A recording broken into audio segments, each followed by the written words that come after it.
Hi, it's your cousin Ryan here.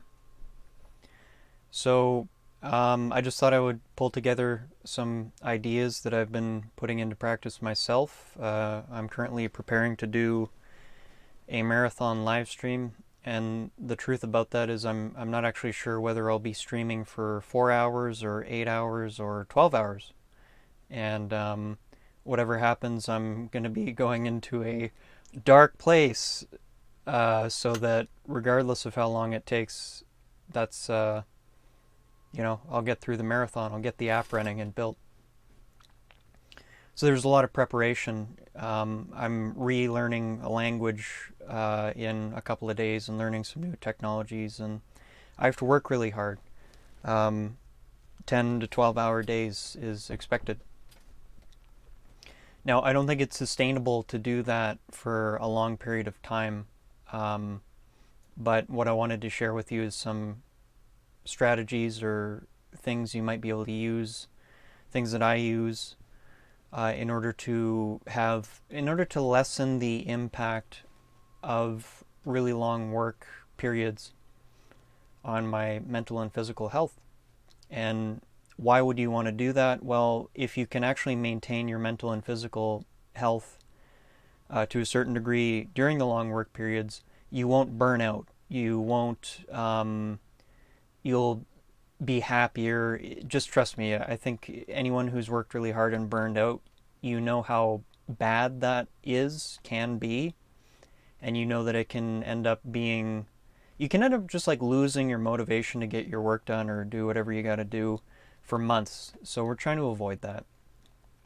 This is also partly inspired by a discussion I had with a friend of mine who is also a developer and is also going through a very difficult work schedule and trying to find some kind of a work-life balance. And I think he's managed to get on back on track, alhamdulillah. But yeah, I just thought I would share some of the themes that we discussed, and I'll try to keep it relatively quick because I have work to do. But yeah, so let's just start with some basic mundane things, which are important to pay attention to. And I won't spend a lot of time here, but things like exercise, and when I say exercise, we could be talking about like taking a 20-minute walk in the morning or something like that. This morning I did 30 minutes on an exercise bike, a stationary bike, low intensity. I don't do like kill myself really difficult workouts when I expect to be working for 10 or 12 hours. If that works for you, great. My goal is I want to get some kind of exercise in to get the blood moving and to clear my mind, but I'm not trying to massively deplete my nutrients or electrolytes or anything like that, because I find when I start to push too much, my cognition goes down pretty fast. And the thing about that is, I'm a software developer, and I really need every um, percentage of my brain working. And you might be working a job where you can just work really hard and then push it for 16 hours, but you might not be using your brain quite so much as I do, in a very abstract sort of discursive analytical type of way, which it's very demanding. um, but yeah, so like obviously we've got the basics, exercise. I'm not going to talk about this too long because if I do, you're just going to roll your eyes and close the video, and fair enough. I will get to some more important stuff that maybe you haven't heard before in a moment. Getting your sleep nailed down. Whenever your bedtime is, whenever you're supposed to go to sleep, at least a half hour before, hopefully an hour before, turn your screens off. Like don't look at your phone, don't look at your computer. When I am about to go to sleep, I'll do a short stretching routine, which will relax my muscles. Because if you're a programmer, you probably have like tight shoulders and all kinds of stuff like that. Um, so we've got exercise, we've got sleep, and then the other big one is diet. Um, I advise, generally speaking, unless you're one of those people who at least claims to be able to survive off of eating almost pure carbohydrates and sugar. I advise you to avoid, for the most part, a carbohydrate-rich diet, specifically sugars and starches. Um, Maybe you're addicted to that, and that might be difficult for you. And I'm not saying you might go through some withdrawals for a period, but in my case, my energy levels and focus levels tend to be very consistent when I'm not eating a high carb diet. I tend to eat high fat, moderate protein, low carb, but like everyone's different. Figure out what works for you. Okay, we got that shit out of the way. There's too much for me to talk about details there, and you probably don't even really care to hear them. So what's the important thing here? What can we do during the workday to basically, as opposed to just distracting ourselves, and I'll explain what I mean by that, as opposed to distracting ourselves, actually resting during the day. Sometimes we can even learn how to rest during work. So what do I mean by this? So I want you to imagine you open up in Mac, it's the activity monitor. In Windows, it's the task manager. And you've got the CPU tab, and it shows you the CPU activity. So when I'm basically pouring through the source code for Jetpack Compose and trying to build my own mental model of how it works based on the data structures I see and those sorts of things, the functions of each class and object, that's going to be taking up for me probably about 80% of my CPU. I'm talking about my mind. It's a very heavy, probably 80 to 100%. Let's say that it's a very active processing that's going on, and there's cognition at the same time and problem solving. There's a lot going on. So when you're learning when you're learning new technologies, that's in particular when you're going to be using a lot of your CPU power. Now, here's the thing. What I used to do and what I tended to do, and this is what probably all your friends and family do, to be honest. Let's say you study for 3 hours and your brain kind of gives you the signal, okay, I'm tired.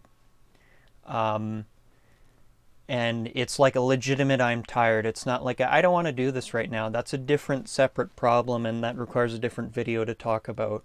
It's not a lack of, what I'm talking about here is not a lack of interest, but your brain is legitimately tired and it's telling you, I need a break. I've been running at 80 to 100% for 3 hours now, and I haven't got any more energy for you. So when that happens, we tend to make a huge mistake. We'll think to ourselves, okay, I need to take a break. Now, what I'm going to tell you here is if you really need an extreme level of focus for a long period of time, if this is just your lunch break and you're working a 9 to 5 job or whatever, you might not need this degree of, how can I put it? Walking a narrow line, a narrow road of behaviors. But if you really want maximal performance with minimal effect on your physical and mental health, you'll need to do things like this. So what am I talking about? So after spending 3 hours at 80 to 100% of my mental capacity, my brain will be kind of spinning, my mind, I'll use that word, will be spinning out of control because it needed to. It needed to be jumping to 500 things and making models and all this kind of shit. When you do that for long enough, the mind gets disordered. It gets out of control. Let me give you an analogy that is like 2,500 years old. A really useful analogy for different states of the mind is water. Anger can be thought of as like boiling water. Sluggishness can be thought of as like algae or muddy water. In this case, we're talking about restlessness, which you can imagine, like if you've ever seen water that's being blown around by the wind, it's just all over the place, and agitated is the key word. So, what we can tend to do is we think to ourselves, okay, I need a break. I'm going to watch UFC on YouTube, or I'm going to watch something funny. I'll watch videos of cats, or um, maybe I'll talk to my friends, or um, basically activities where you're not actually bringing the CPU activity right down to like 0 to 10%. You're still in maybe like this 20 to 50% thing where you're doing some activity that's not necessarily as demanding as like the stuff I said before, but you're not actually giving your brain a proper rest, your mind a proper rest. Now, how do you, on an experiential level, know when your mind is getting a proper rest? Well, it'll stop bouncing all over the place. There will be a stillness. I have a word, a translation for this. It's called samadhi in ancient Pali language, but functional stillness. You've heard the term flow state. That's another way of describing it. I like the term functional stillness. In functional stillness, your mind is no longer bouncing all over the place, but it's ready to do the work. And it, once again, however long it takes, 10, 20, 30 minutes, an hour, 2 hours to bring the mind's energy, or not energy, but the mind's processing down until, okay, here's the thing. Your mind does not need to bring its processing down for very long for it to regain energy. And I mean that not in a mystical way. I mean like, the capacity to solve problems. That's what I mean by energy in this case. If you get good at this, you can rest your mind for only like 15 minutes, and then you're ready to go again, back into the work. Sometimes it takes longer, and sometimes it never really calms down, and you basically have to wait until the next day. So what is this? So that's hopefully describes what you want to look for. The more you do any kind of meditative or contemplative practice, or maybe you're a religious person and you pray. I'm not myself, but if that works for you, in a sense, we're all talking about the same thing. It's basically fixing the mind on one particular activity that isn't mentally complicated or difficult or stimulating. It grounds the mind. Those are the kinds of things that I'm talking about here. Those things are what I will call proper rest for the mind. Whereas I'm going to take a break and I'm going to spend 30 minutes of that break looking at the news or looking at YouTube videos. Anything that actually stirs up your mind, or gets like anger going, or resentment or fear, or all of that kind of bullshit, that's not a proper break. And if you, like, I want you to imagine, okay, we spend 3 hours at 80%, we bring it down to 50%, so now we spent 30 minutes looking at things in the news that make us angry, and then, okay, well, I took my 30-minute break, now I have to get back to work, and then we're back up to 80 to 100%. Your mind is going to eventually rebel. It's going to eventually give up, and your physical body may eventually start to get symptoms or signs of burnout. The problem with those things is that if you will just take proper rest when it is necessary, I'll talk about a few activities you could do, then you're going to overall be more productive. Because the thing about burnout is you might be thinking to yourself, I don't have time to take a break. That's fucking bullshit.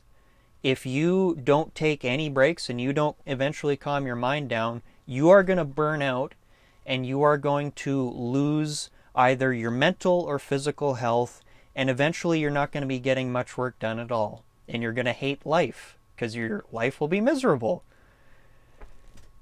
So, that has been my experience on that topic. You might be someone who's capable of performing at 80 to 100% mental capacity all the time without much negative effects. If that's the case, understand you're a lucky person.